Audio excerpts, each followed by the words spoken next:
Hey, let's do some daggone constructions with some parallel lines and perpendicular lines. Yeehaw!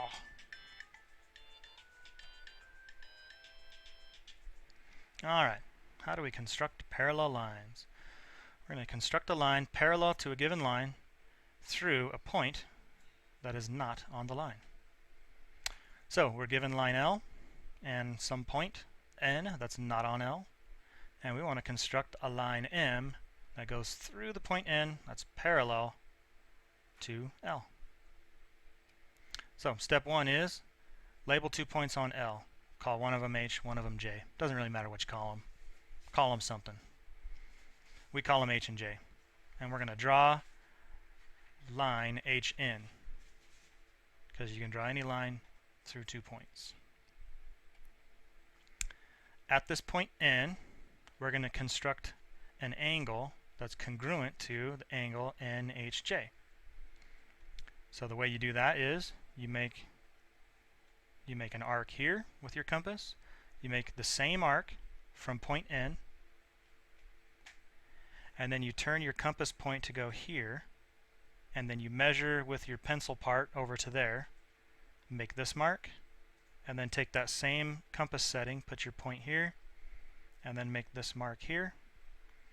And where these two arcs intersect is where you're going to make a point, and then you draw the line that goes through N and your new point. And that line is parallel to L. Do you know why? Do you know why it's parallel to L? Well, we copied this angle up to here, so this angle is congruent to this angle, and those are corresponding angles, congruent, which makes these two lines parallel.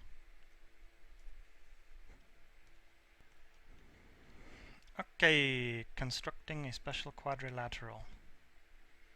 So, given segments of lengths A and B, construct a quadrilateral ABYZ with AZ, the length of AZ equal to A and the length of BY equal to B, and line AZ parallel to line BY. Disappear. Okay, so here's how we start.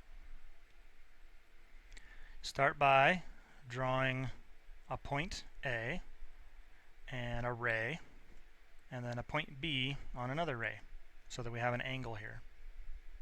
And it really doesn't matter, just usually you want to make one of them sort of level, and then it doesn't really matter what angle you make here, because we're not asked to match an angle at all. Okie dokie.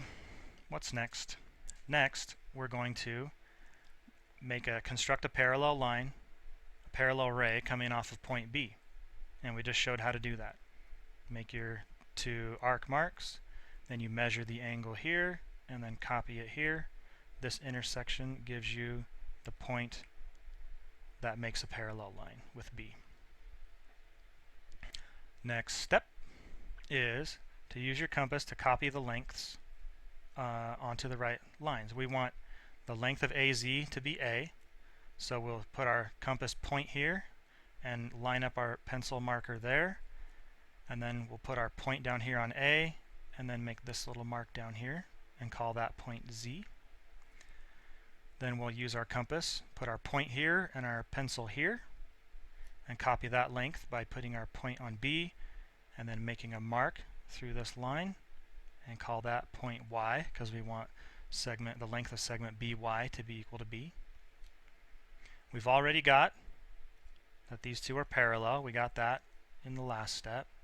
And now all we need to do is draw YZ, and now we've got a quadrilateral where BY is parallel to AZ, and the length of segment BY is B, and the length of segment AZ is A.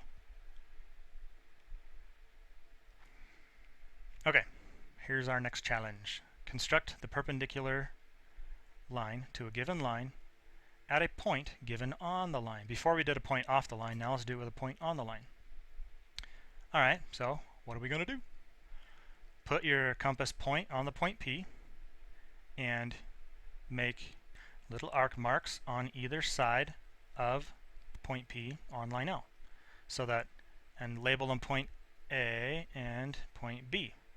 So now we got A and B that are equidistant from P. Next, you're going to put your compass point on point A. You're going to stretch out your compass so that it's longer than it was. It needs to be longer than halfway. It needs to be bigger than the length of segment AP. And then you're going to make a little arc mark up here. And then you're going to take this point and move it over to B and make another arc mark. And where they intersect, we're going to call that point C. And that point is directly above P. So if you draw line CP, it is perpendicular to line AB. Neato. Persistence, folks. You need it in math, and you're also going to need it on this quiz because that's your secret code phrase, persistence. All right, so here is something you should have in your notes, perhaps with your theorems. Theorems and postulates. You need them for proofs. This is the perpendicular postulate. Through a point not on a line, there is only one, and only one perpendicular line. Okay, so given some line and a point, there's only one perpendicular line that goes through that point that's perpendicular to your original line. There, I said it. All right, so how do we construct that perpendicular line? Well, we can first put your compass point on the point that you're given, and then make a nice big arc that intersects the line in two spots. Label them. Call them E and F, if you dare. Now, take your compass and place it on point E. Make a mark down here. Also, place your compass on point F. Make another mark down there. And where they intersect is going to give you a perpendicular line, perpendicular to EF. So draw that through there, and you know that line RG is perpendicular to EF. Bada boom, bada bing, bada bang. On the weekly assignment list, I did put some links to videos that show you actual human beings using their hands to make these constructions. So you might want to avail yourself of that resource. But we're done, so I'll see you later. Bye.